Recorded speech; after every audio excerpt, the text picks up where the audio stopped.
Did so you? I think I did that before. Yeah, you did. That was your plan, is that you would do it every day or every time, so it could be consistent. This is going to be my problem. My beard's going to be jumping around at length. And hey, we didn't see you there. Yeah, well, welcome.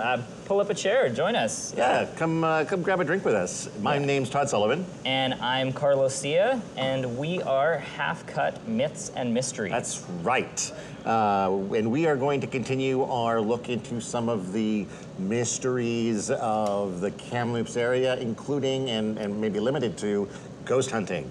We've lined up another interview with a ghost hunter. His name is Jason Hewlett. Yeah, you seem to have a lot of connections to ghost hunters in town, which is fascinating to me. I didn't know this guy. I hadn't met him before, but a friend of a friend connected me with him. And so, as I understand it, we have some similarities. He's a former journalist, now hunting ghosts. I'm a former journalist, now interviewing ghost hunters. So hey, well, maybe you can make that jump. I don't know. Maybe I'll make that jump. We'll see after this is all done. Yeah. It will be interesting to hear his stories from the clips that he sent to us. It looks like he does more local stuff, like around the Kamloops area. So it'll be cool to hear some of the stories of more local ghosts. Yes, and not only ghosts either. I believe he's done some poking around looking for Bigfoot as well. Yeah, he's got that. So yeah, it'll be really cool to hear his stories. Yeah. Well, I hate to ask again, but if you're not going anywhere, would you watch our drinks? We're just going to be gone real quick for this interview. So, all right, fantastic. See you in a bit.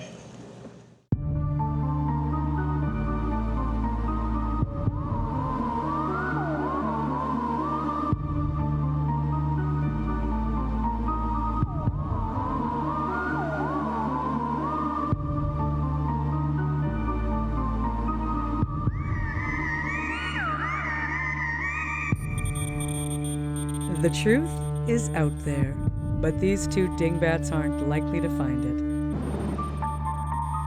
You're watching Half Cut Myths and Mysteries.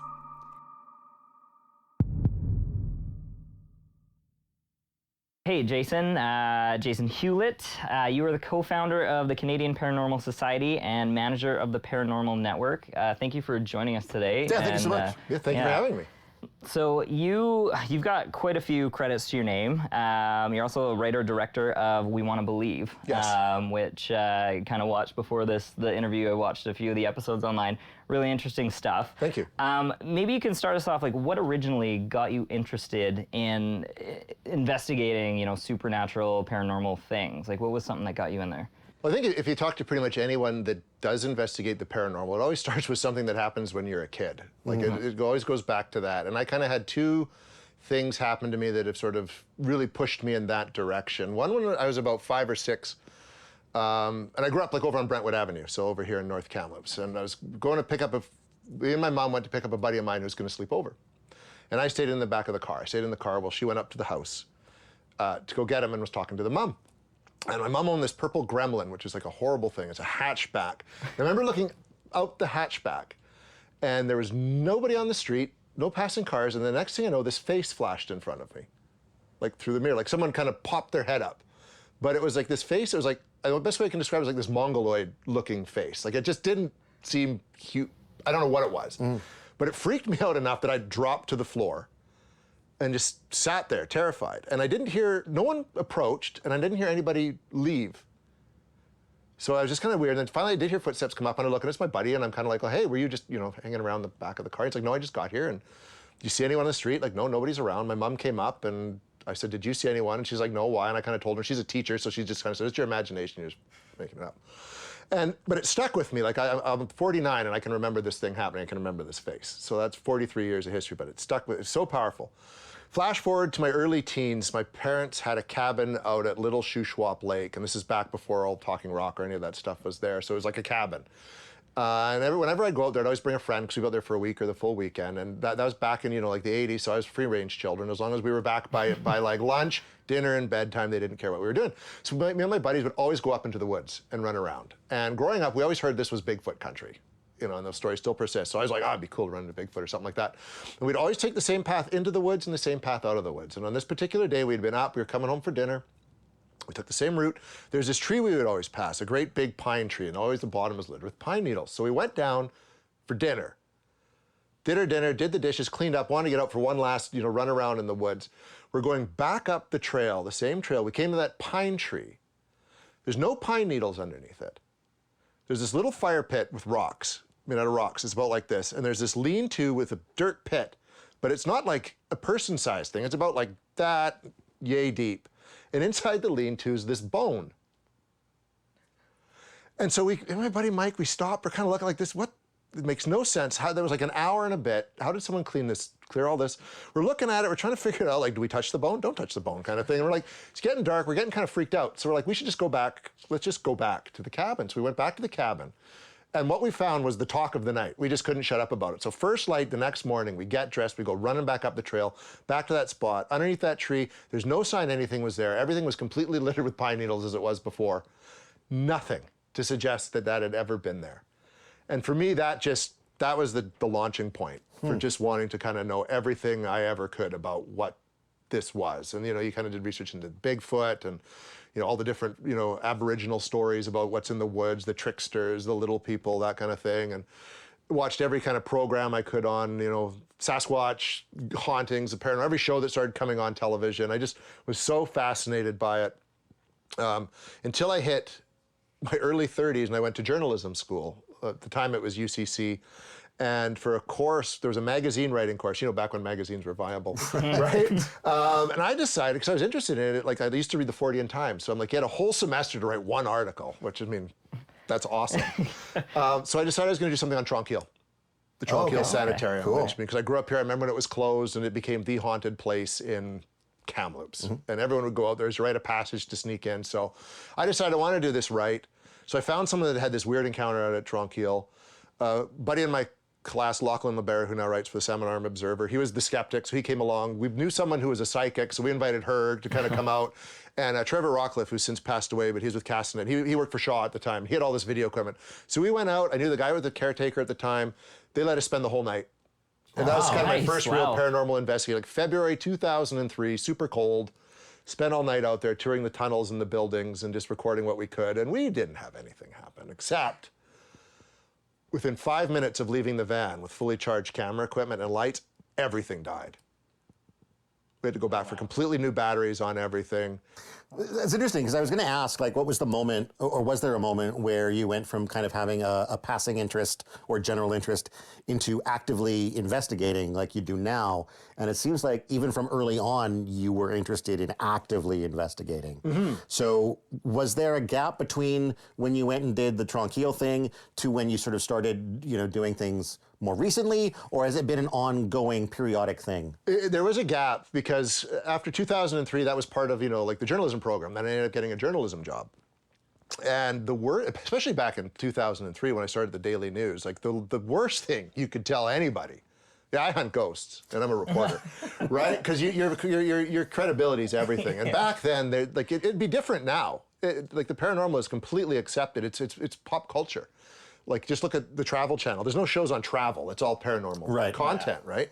But back then, no. So I kind of would keep it quiet.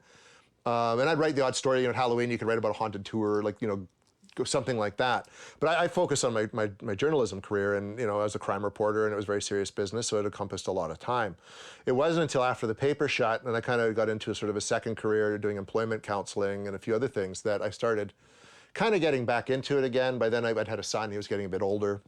I'd had experiences all through there that I couldn't explain and that were a bit weird, but I didn't really pursue it. And then kind of in 2017, I don't know why, I kind of want to really get into it. And I was flipping through the internet, and Vancouver Paranormal Society was doing a membership drive. And you didn't have to just be in Vancouver, but you could be anywhere, because they investigate all over the province. And I thought, I'm just going to do this. And I sort of submitted my name and a bit about myself. And I got an email from Peter Wren, who was the president of Vancouver Paranormal Society at the time. He's now the guy that I co-founded Canadian Paranormal Society with. And he's like, sure, we're gonna do an investigation. We're gonna go to this hotel in the interior. It was like the weekend before Halloween of 2017. Why don't you come and see what you think? So I went out and I did that night investigation, and that was it. I was hooked. I was completely in that. And I just the fact, at that point, you could team up with a legitimate group. that did this with like-minded people that were interested. You're not the weirdo anymore. We're all weird. So we're all kind of doing our thing, right? And so we got that way. And Peter and I developed a really good, he's like one of my best friends now, really good rapport. We've investigated before. And now that he's up in Kamloops, it made sense kind of, why run a group in Vancouver when you're in Kamloops? Like I was the lead investigator for Vancouver Paranormal, but we'd have to commute a lot. Do stuff in the interior. So we just, with another member, Louise Setchell, went and formed our own group based out of Kamloops. And that's where sort of We Want to Believe comes in. That became sort of more the documentary portion of the group. And we do sort of, sometimes we just do investigation, sometimes we just shoot the doc, and sometimes we do both at the same time. What was it about that first experience or the first investigation that, I mean, you said you were hooked immediately. What was it about the experience that grabbed you? Well, I think, because it's confidential, I can't name where it was, but it's this hotel in the interior near Merritt. Do your homework that way. But we were in there, and it was just, you went with people, like they had equipment. When we went to Tronc Hill, we had a camera. Right, okay. Right? I mean, they have like the device called a spirit box, which you use to communicate. They have motion sensors and cameras that go off and laser grids. That's like, this is high tech stuff. Yeah. I just had my little journalism recorder, right? And I was just kind of like, but we were doing it in one room, and we were doing an EVP session, and that's where you're in the room, everyone's being very quiet, not moving at all. Everyone's got the recorders going, and you're just asking questions, but you're not asking like, you do your research before going in. So you're trying to find out the history of the place and who maybe you might be in touch with, and find out what people have experienced there. So you're asking these questions, you're trying to get very specific answers, not yes, not no, but like, you want, like, if you know that the person who built the place is named Tom, you want to try to ask, well, would you tell us your name? And you hope to get a Tom. That validates your research. So we're asking these questions, and suddenly the motion detector, no one's moving, but this motion detector is saying like blip, blip, blip, like someone's walking back and forth in front of it. So I thought that was really neat, kind of thing. And we were later on in the night, we're down in the main dining room, and there's like 5 of us. We're all taking our turns asking questions. And literally, it's like, I thought I didn't think it was cheesy at the time, but we all heard, like usually too with an EVP, you don't hear it live. You go back and you review your evidence, and then you hear these whispers, and you try to make sense out of it and enhance the audio and stuff. But we all heard, we're asking these questions, we're just going, we're not getting anything. And then this voice just goes like literally, get out. But it's so loud, we all hear it in the room. Everyone's like, did you hear that? Like, and it was like someone in the room yelled, get out, but it wasn't any of us that were inside the room. And at that point, I'm like, okay, this is super cool. Like, I gotta keep doing this. Because that's the most incredible experience that I kind of had at that point. Wow. Yeah.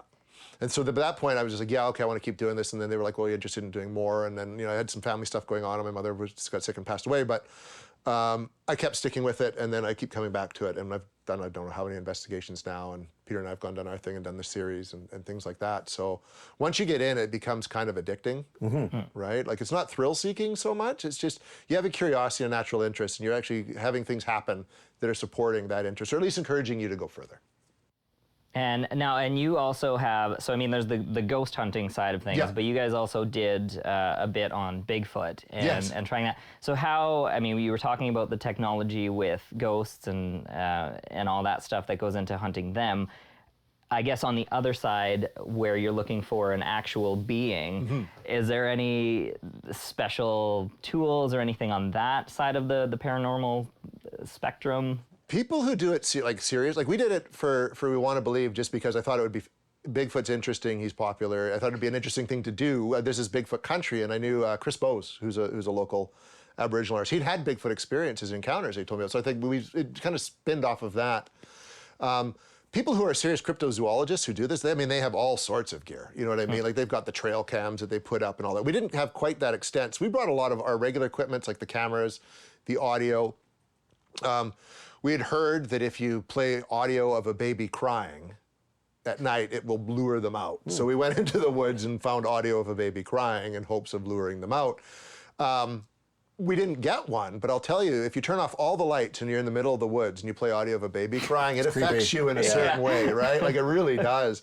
We even took it a step further. We had it on an iPad, then we didn't get anything. So my buddy Sean Nippelberg, who does the music on the show, and I've done lots of work with him over the years.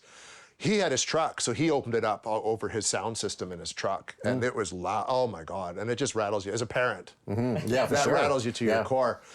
We did, like, wood knocks are a big thing Like they're supposed to be, you draw attention in calls. So Chris did the wood knocks and the calls kind of thing. And we did one.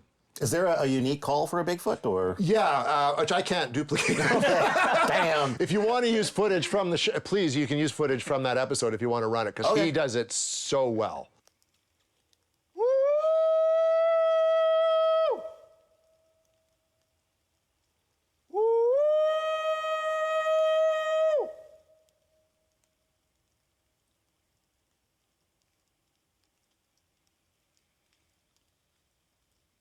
The one bit that we got is we went up, a gentleman who is a fisherman and a hunter would go up to this lake in the Bonaparte Plateau.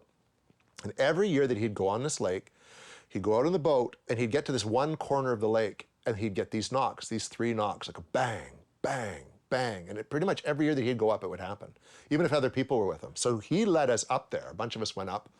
We got out on the boat. And so we got out and we're trying, you know, we go to the corner, we're waiting for stuff, nothing's happening, we kind of go on shore. He would never go on shore, so I was like, well, let's go on shore and see if something happens. We went on shore, we did our own knocks, nothing. So we got back in the boat and we were going back across, and Sean had stayed behind because we just all couldn't fit in the boat. And he was the guy with the gun, in case there was like a bear or something like that. So he's like, I'm just gonna wait. But he's like, did you hear the knocks? And I'm like, what are you talking about? And that was us. He says, no, before you guys even went ashore, from right over here, I heard 3 knocks. And he got his phone out and he actually recorded the 3 knocks on that side. So, and that's something with the paranormal quite often we find. If you go looking for it in that spot, you never really find it in that spot. It's like almost there's an intelligence to it, people will say. Yeah. Same, if you go to the place where Bigfoot is always supposed to be knocking, it's like they're smart and they move. Or if you could shoot, like we could be shooting here all day waiting to watch a ghostly thing happen. As soon as you turn the camera off, something's gonna go. It's just the nature of the beast. Yeah, for I sure. don't know why. It's just the way that it is. And people who don't believe in it or are super skeptical say, well, it's because there's nothing. You know what I mean? Anyways, but we found a lot of the times it's what happens while you're setting up or while you're taking down or you're about to leave that things actually go on. So that was the closest with Bigfoot that we had. So using our regular equipment and stuff. Yeah. Was it the hide and seek champion of the world? Right, yeah.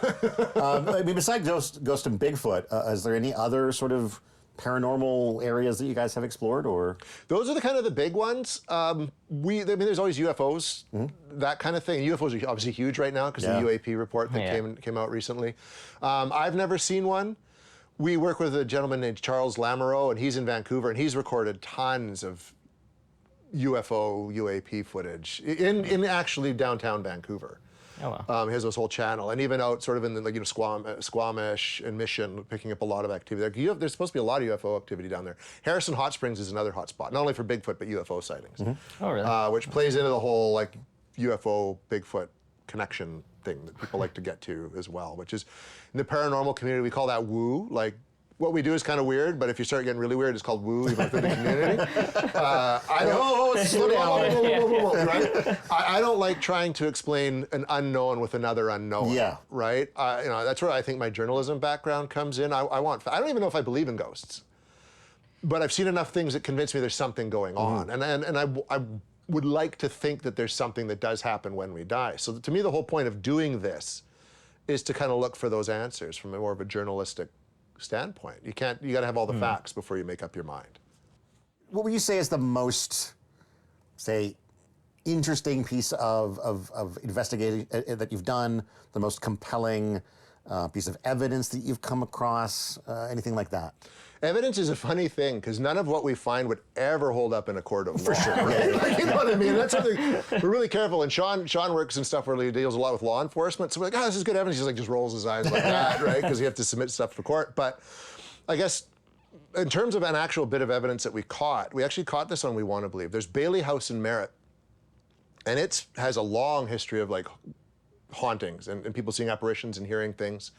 Both by the staff that work there now and then by the guests that come through it. And we'd investigated there as, you know, Vancouver Paranormal for a number of years. I'd been there just as an investigator, and we thought it would be really good to go back and film, because it's an old house, it's got a lot of history in it, they've got all the turn of the century stuff's there, so visually it's very impressive too. And we had experiences happen there. We were downstairs in the cellar, which is basically just a small room, cement walls, they store some stuff there, and a great big boiler that looks like it's from hell itself.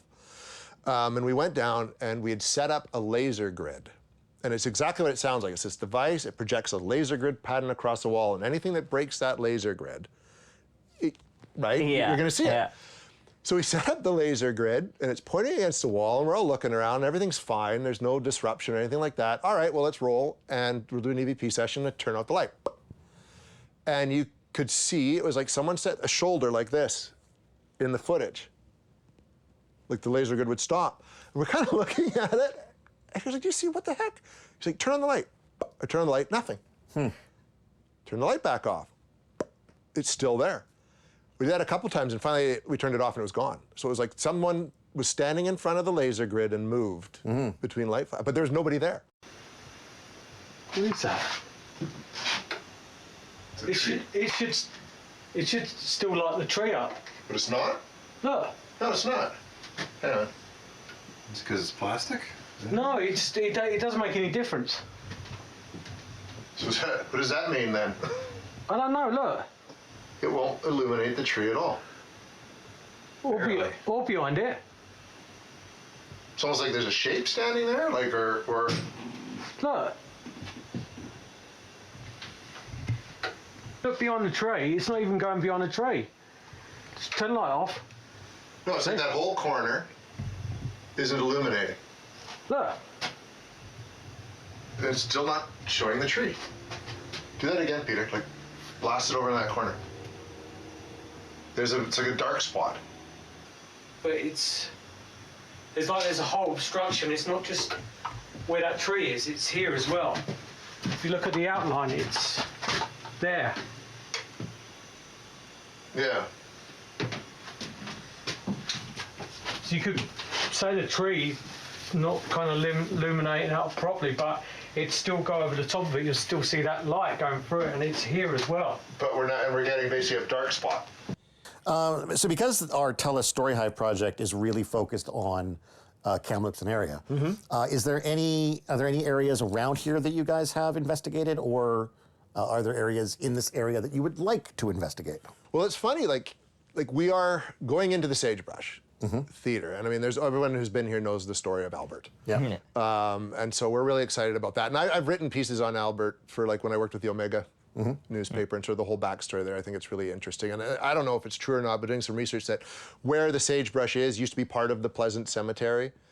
And when they moved the body, you know, they moved the headstones, but not the body, you know what I mean? That kind of thing. That kind of story. Yeah, which comes up. I think that's more urban legend, but I mean, there's enough people that have worked at the sagebrush that's talked about experiences. I had a buddy of mine who was a janitor for the school district. He was in there, and he doesn't believe in any of this stuff. And he said he'd be vacuuming and his cord would get pulled out, and there's no way his cord could get pulled out, or he'd be in the lobby and suddenly everything inside the actual auditorium is going nuts. So it's interesting. So that's one that we're excited to go in this fall. Bailey House in Merritt is another one like we just talked about there. The hotel where the Duchess is. Oh, really? Yeah, we would actually, you can't find online anymore, but our first We Want to Believe real test we did at that hotel. Huh. Really? And there's a lot of stories associated with that, which is quite interesting. Yeah, especially because the old bar Outbacks has quite its history as well, right? Yeah. And you know, the hotel itself is a storied history, and it was used for social housing. People have passed away on the property. So it lends itself to that. So yeah, it was kind of interesting that we got some activity there too while we were doing an investigation as well. Those are kind of the big ones in the area. In Vernon, I think the theater in Vernon has its history as well. O'Keefe Ranch, outside of Vernon. I was actually just there a couple weeks ago, and they have like the O'Keefe mansion that that he used to live in, and it was creepy. It was really cool, but it was creepy. Seems like you definitely get some ghosts in there. Oh yeah, and I mean they do their stuff at Halloween too. They have a ghost tour there, talking about all the different ghost stories that go on there, sort of. So it's pretty cool. We're going in there too in the fall. Like COVID put us so far behind on what we were doing because. Well, I keep going inside a place and there's like 8 of you, and Yeah. you know, I mean, even though technically you shouldn't be able to get COVID from ghosts, so. Well, we don't know yet. We don't know. We don't know yet. That's true. Yeah. Who knows what the science will show in 6 months? So definitely, like those are kind of the key places around here. And then in terms of like cryptid stuff, well, we're in Bigfoot country. Yeah. Like, Red Lake when it's not on fire, has its Bigfoot stories, associated with it as it does the Shuswap. Etc. So that's kind of we're a pretty good little area for that. And then, I mean, it's maybe a bit outside of, like I mentioned, Harrison Hot Springs is big as well. So that's like a 2.5-hour drive. Is there like a holy grail supposedly haunted location that you would love to check out? Well, I mean, anywhere in the UK, like I've been to Warwick Castle, and it's got a big haunted history, and I was on a tour, so we couldn't stick around. I'd love to go back there. Here in Canada, I mean, the Maritime Museum in Victoria. Okay. That's very cool. There's the Powerhouse Station down in Vancouver. The Orpheum Theatre. Oh, yeah. Is another one. And I would, locally, I would love to be able to get back into and investigate Tronquil now, knowing what I know, and having the people that I know and the gear to do it right, you know, and having enough people that could go in with me that are also experienced. I think it'd be a completely different experience now. Just kind of touching on that about, you know, knowing what you know now versus when you first started. I guess if there were anyone watching this that was interested in supernatural paranormal investigation, do you have any advice for them if they're starting out getting into it? Yeah, don't do what I did and go out on your own first.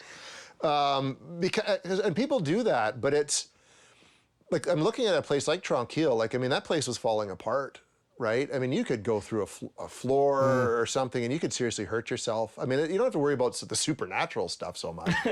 But I think just the natural it's the natural that's going to get you. And I think you just got to be careful. So I do what I did in 2017, like find people, like find a legitimate group that has people that have been doing this for, like Peter has been doing this for almost 30 years. He's done it all over the world. So teaming up with someone like him and kind of knowing how to take my interest and passion and work with someone that has a similar one but has all this background really helped hone my skills. You know, but just work with people who know what they're doing. They'll teach you the proper investigative method. They'll teach you how to be respectful of like the environment that you're in, the people.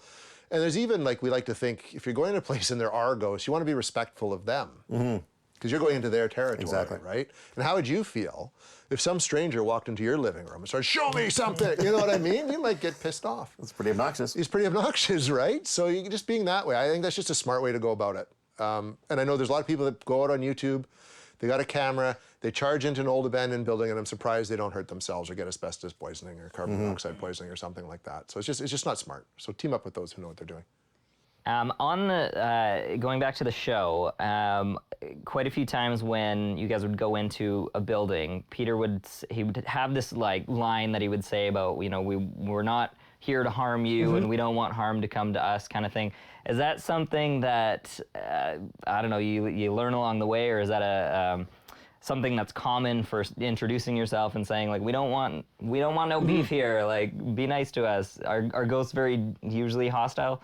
I don't know. I just thought that was interesting when I saw it on the show. It's a little bit of superstition, because you are going in there and you want to be respectful. Like I said, you're going to some place, and there is a superstitious belief that if you're not careful, you can incur the wrath of something that's there. And there have been cases that I've heard of. I had one thing happen to me, but it's other people I've known that have felt like they've been attacked by something. So you go in there and you're setting the boundaries of, we're here to communicate, that's all we want, we're not here to harm you or your place, we want the same back. And same when you're done, you finish off and you say, all right, we're finished, thank you, we thank you for being here. You are not welcome to follow us home, because there's people that believe that things follow them home sometimes. I haven't had that happen to me, but there's people that believe that I know of, right? Maybe they did, and that's why weird things happen to me. But it's just being careful, right? Like I said, it's a bit of a superstition, but it's like covering your butt at the same time. And there have been cases like that I've heard of where people have, like I said, had things happen to them where they felt like they were attacked by something, or they've been scratched, or you said get feeling really ill. That's quite a big one, nausea. I mean, that could be a lot of explanations for that are natural, especially in old buildings, right? But I had one thing happen to me out at Tronquil before I really knew what I was doing. I was down in the tunnel system, and there's the laundry facility there, right? So we came out, we'd been down there for a while, we're ready to go, came out, and we're like, well, we could go back up and then go across the main grounds. We could just go back through the tunnel to where we were parked. So we figured we'd turn around and go back through the tunnel where we were parked. I don't know if you guys have been down there. There's no airflow in those tunnels. So I turned around. I've been on the Halloween tours a few times. Yeah, and there's nothing. You just go, you open, close doors. There's no like thing like that. But I opened the door and I got it 3/4 of the way open, and suddenly it slammed shut on me. And I'm 6'1" and I weighed about 200 pounds at the time. And it was enough force, I went into the door. and ran. Turned around and ran. I didn't want to stick around. But and we just been through, there's no way that door could have just done that on its own. It's not spring loaded. There's no forced vacuum or anything like that. That's the closest thing I've had that's ever scared me. But the person I was with, they screamed and ran away, and I just took that as a sign it was time to go, and I ran away too, because I'd never had anything like that happen before or since. Wow. Yeah. This might be kind of out there, but what do you think about like using something like, say, a Ouija board? Oh, well, there's a whole bunch of different belief systems on the Ouija board. For sure. Yeah. Some people do not touch it. Yeah. They just think, nope, that's the devil, and you're inviting something in, and everything's going to go to hell if you do.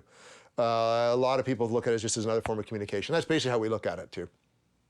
There's a certain protocol you should probably use while using a Ouija board, because I know people who have used it and they haven't done it properly. Like they've been high or drunk while using the Ouija board, and they just do their thing and they just walk away. Right. And people have had stuff happen in their house, so they just really? weird. So you're supposed to use it, and same thing. You went, okay, now we're finished. We're closing off. You go to the goodbye and do it properly, and don't smoke and weed and drink before you do it. So have you used it at all? Yes, I have. I can do this all from right. personal experience. Okay. Anything like that. So you know about doing it like all the different ways of doing it wrong. So what happened to you after Like you I left said, right? Like I learned a lot doing it properly.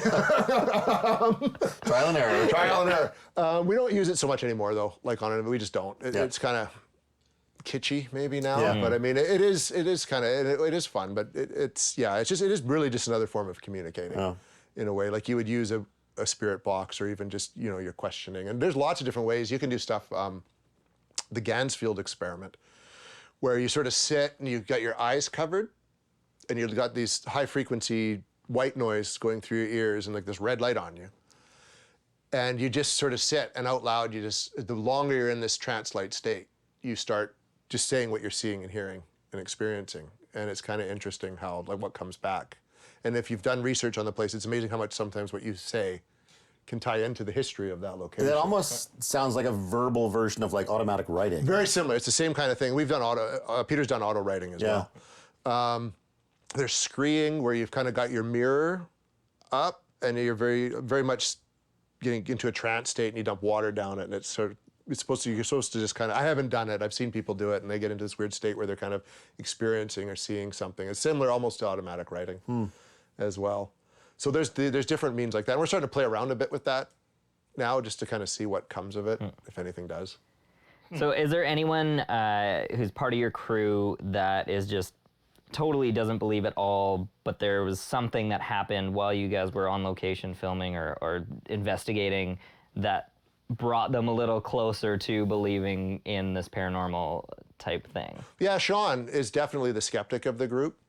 And it's not that, like, he's open to the idea of it, but he doesn't want to believe things on a bad, he wants to show me the hard proof. Yep.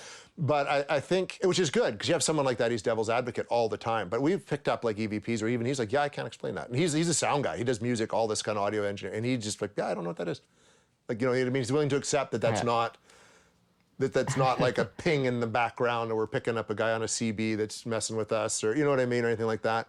But we always still joke at the same time. I could be in the room, a ghost could come through, pick me up, throw me against a wall, and he'd just be like, nah, that's just wind pareidolia. You know what I mean? Like, there's a part of him that probably just doesn't want to, you know what I mean? Because what that could mean. I've met people like that. When I did the first Tronquil thing with Lachlan, he was a hardcore skeptic, but he said by the end of that, he was open a little more to because you couldn't explain the lights dying, and just, seeing the process and going through everything. So it's kind of neat. Like, it's one of those, like, don't knock it until you've at least tried it kind of things. I think with all the reading I've done and research and the investigating, I think it's not a supernatural thing. I think it's a very natural thing. We just haven't figured it out yet. Yeah. And I mean, one big bit is like stone tape theory. Like you say, there's an energy that we have. When we die, that has to go somewhere. And I think there's this school of thinking that, well, the Earth is surrounded by an electromagnetic field. So maybe that energy goes into that electromagnetic field, and under certain circumstances, you can interact with that energy in some way. Be it what we call like a residual haunting, where it's the same thing. You go to the stairwell at the end of the hall at midnight at a certain time, time of the month, and you're going to see someone come up the stairs. And it's just that old energy replaying, but it takes a certain circumstance to cause it. Yeah. And then there's the intelligent haunting, where it's interacting with you and it's opening doors and stuff. That could also be that same energy, just maybe it's more strongly tied to that area, and a place where you can still interact. So there's that, and then there's the whole like parallel universe, which is getting, out there, but a lot of scientists looking into that possibility now. So maybe what we're experiencing is we're just bumping into alternate universes and alternate dimensions in certain places, right? Yeah. The membrane between realities is thinnest. Yeah, but there's people that there's legitimate scientists that are looking at that possibility. So, and maybe that could be true. Like we're starting to really look at time in a very, it's not as linear as people seem to think, right? And there's string theory and all these different things. So there's lots of possibilities. All right, well, thanks so much for taking the time to visit us today. Thanks for coming in and chatting, guys. This is great. It's my pleasure. Thank you. I don't think I got that right. No. I don't know. I'll have to work on that more. Bigfoot calls, I think, take a while to really get down. Yeah. Oh, you're still here. Thank you so much. Yeah, for watching our drinks. Yeah, that interview with Jason, he had some neat stuff that he talked about, and that was hard to explain, but I don't know. It's still.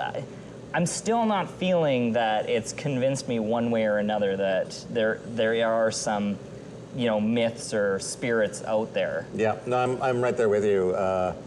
The fact that something is hard to explain is not the same as like unexplainable. Like there could be a perfectly valid explanation for it that we just don't know. We just don't know. We haven't figured it out yet. It was cool that he dove into the Bigfoot side of things and got that side of mysteries in there as well. So that was neat hearing that side. And interesting too, like how he was not afraid to just jump right into investigations. Like even while he was still in university, going out to the Tranquille sanatorium there and poking around without having any gear. Yeah, like nothing fancy at all. Nothing fancy. Just like regular camera and So a reminder that if it's if you're interested in ghost hunting, maybe just sort of go out and try, right? Well, and I think now too, with the technology that we have just on our devices, our phones, or even just a regular camera, that's more than what he had at the time way back then. So I think now, if you are interested, you've got more access to technology that's there's better. Some great ghost hunting apps that you can get on your phone. Probably. I don't know. We should look into that. We should look into that. Let's get another round, and we'll poke around on our phones, eh? Yeah. Let's get another. Cheers. Cheers.